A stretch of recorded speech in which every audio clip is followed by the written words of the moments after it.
This word austerity is not normalized enough in the United States. I think people wonder a lot of times what it even means. What about austerity brought you to even think about writing about it? And can you give us a definition of what austerity is? Yes, definitely. I recently wrote a piece on The Guardian pointing out how austerity, the A word, is everywhere but unspoken.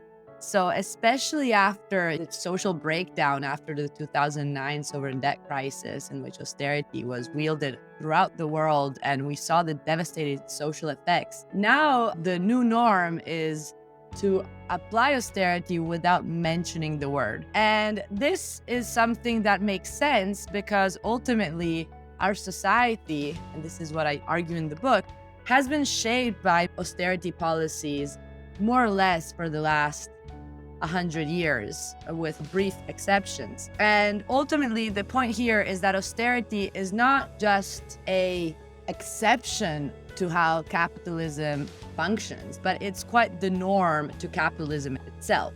That's why we need to trace the origins of austerity much prior to the neoliberal turn of the late 1970s and see it as something that is ultimately foundational, and I would say in the DNA of capitalism.